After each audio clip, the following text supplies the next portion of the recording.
Hello, this is Chris from the Cinema Savvy Movie Podcast, and I'm back with a brand new reaction video. Today, something a little bit different because we usually just talk movies on this channel, but I'm going to be doing a reaction video to the brand new Game of Thrones Season 6 trailer. This is a red band trailer. I haven't known Game of Thrones to do this before, where they bring a green band or a red band out, but we're going to go red band because it's Game of Thrones and we need all the violence and sex, right? So yeah, as I said, we usually just keep this to movies, but I make the exception with Daredevil and Game of Thrones because I love them. They're almost cinematic in their scope.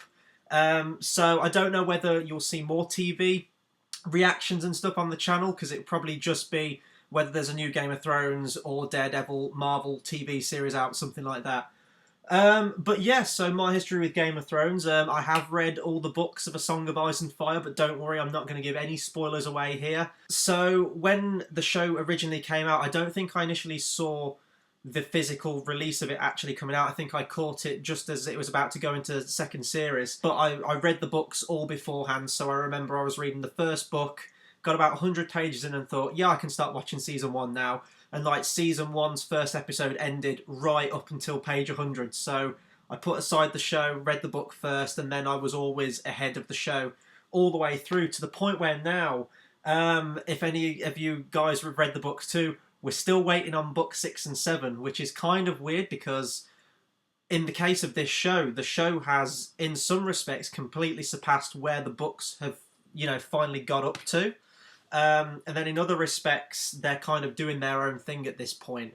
So season 6 is going to be an interesting series because I'm trying to think of another series that was adapted where the show has caught up to where the source material has got to, and it's almost fan fiction at this point and creating its own things. And that's one of my criticisms that I personally had with season 4 and especially 5 of Game of Thrones. I really didn't care much for season 5. Because, as I said, it was like they took one look at the book and just went, yep, okay, threw the book over the shoulder and just did whatever the hell they wanted to do. I mean, I know with Harry Potter, I think she got to, book 5, and the films were catching up really pretty quickly. But I think she planned it all out, got them written really quickly, put out there, so they were all before the films came out. With Game of Thrones, this is going to be interesting because season 6 may, in some respects, be spoiler territory, even for us book readers. So now you're not going to get the case of the book readers spoiling it for other people, knowing what's going to happen, spoiling it for people that just follow the show. So yeah, we're going to watch the season 6 trailer now. So for me, this is going to be entirely new territory for the most part. But I'm excited to see what season 6 has got in store for us. So I am going to click play now.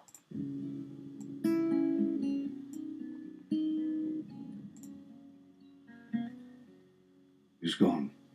World was on fire, no one could save me but We're the only ones who matter, and everything they've taken from us we're going to take back and more. strange what desire will make foolish people do. Oh, The Ramsay. great victory I saw in the flames.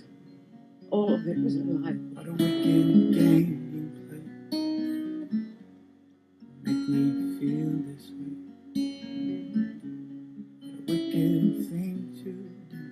Every one of us is poor and powerless, yet we can overthrow an empire. You're in the great game now, and the great game is terrifying. Dragons. Order your man to step aside, or there will be violence. So strong. I choose violence.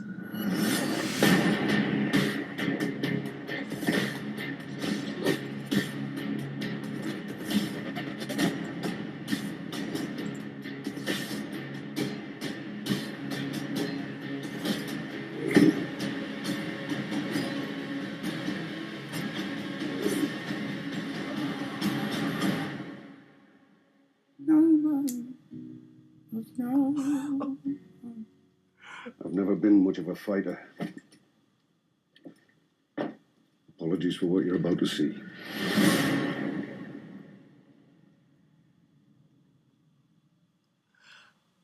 Okay, I know that probably some people watching this reaction are expecting someone just talking all the way through it, just going crazy, but as a fan of the books and as a fan of the show, you kind of just need to take it all in the first time. Now, there's going to be loads of stuff in there that like IGN or someone is probably going to do a step-by-step deconstruction of the entire trailer to show what's going on or to speculate what's going on.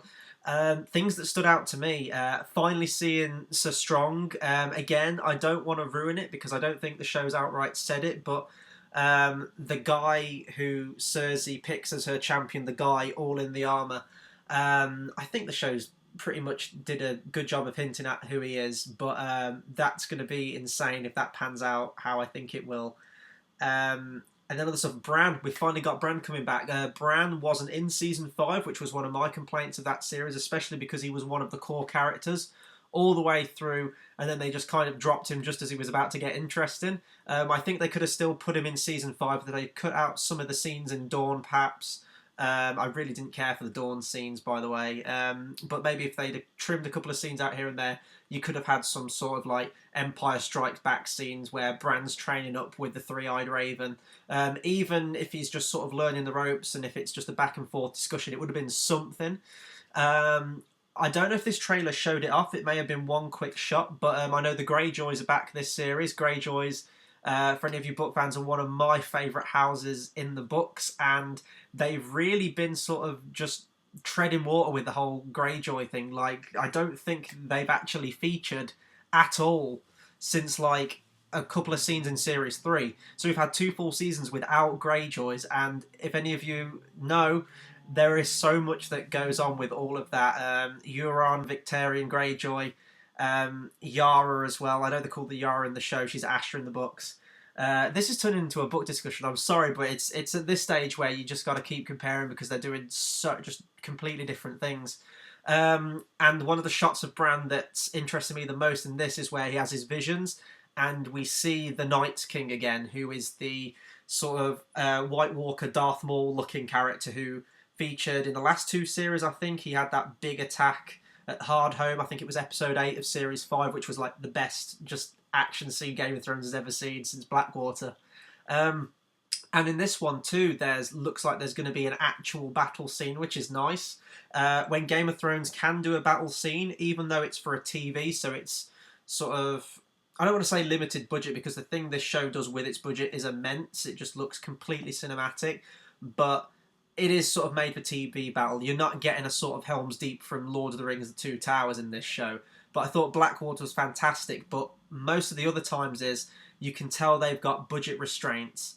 So they'll build up to a battle and it's going to be epic, and then it will cut to black and it will be the aftermath. And it always frustrates me. Like, I love a good battle scene, especially in fantasy. Fantasy is my favourite genre of all time, and it's always frustrating when they just cut the battle out. So it looks like we've got some kind of battle in this one. Without giving anything away too much from the book, I know that it's setting up for book 6 to start off with 2 battle scenes, which I think were originally going to be in book 5, but the book was already too big and they couldn't cram it in. Who else am I looking forward to? My favourite character, Littlefinger, Peter Baelish. I can't wait to see more of him. We get one shot of him in this trailer by the looks of things. Daenerys, I'm probably going to piss a lot of people off now. I really, really dislike her character. But it looks like she gets captured by the Dothraki, and I think that's where actually the last bit of the book sort of ended, was on her chapter where she gets kidnapped by the Dothraki. We don't know what's happened to her, so again, this is going to be spoiling some things for the book. I hope when the book comes out it's a little bit different, in all honesty, but yeah, it's going to be interesting, and I think it comes out mid-April. I think it's a bit late starting this year, but I can't wait for some more Game of Thrones. I love it, even when it goes completely away from the book. It always annoys me, but I think as a show, Game of Thrones is definitely one of the best out there. I don't know how I'd compare it to Daredevil, because they are completely different shows, but I love both of them. So yeah, there's so much more to talk about in this trailer. I didn't even really talk about Cersei or Jaime. Arya training up to be an assassin. I can't wait to see more of that, because that was some of the more fascinating stuff in books 4 and 5 for me. Really quickly, for me, book 4 and 5, the actual books of them were very sort of plodding and didn't really go anywhere, in all honesty. Like, you'd read a 30-page chapter and then you'd go, well, hang on, not much really happened in all that. So I'm interested to see what they do.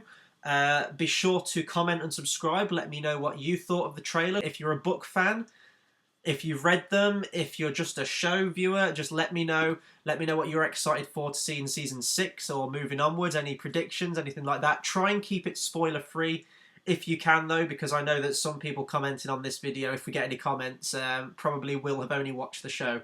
So do control your comments. I know I'm a book fan. I know I want to spoil everything, but be considerate to people who haven't seen it. Yeah, so that'll do it for my reaction today. As I said, be sure to comment, subscribe. We've got loads more reviews coming out. We will have Kung Fu Panda reviews out for Kung Fu Panda 3 at the end of this week in the UK. And towards the end of the month, the big one, Batman v Superman. So we'll have a review out for that as well. We're also going to be doing a live stream review of Man of Steel. We really enjoyed doing the live stream during the Oscars, and we thought that we'd quite like to do reviews here and there in a live stream format of particular films. So we're going to be doing a Man of Steel live stream. I know I've got a lot to say about that film if you follow the channel. And yeah, Batman v Superman at the end of the month. So please do hit that subscribe button. Let me know what you thought of this trailer, and if you can recommend anything else you'd like me to review or do a reaction to, anything like that, please do drop me a comment. So until the next video, thanks for watching.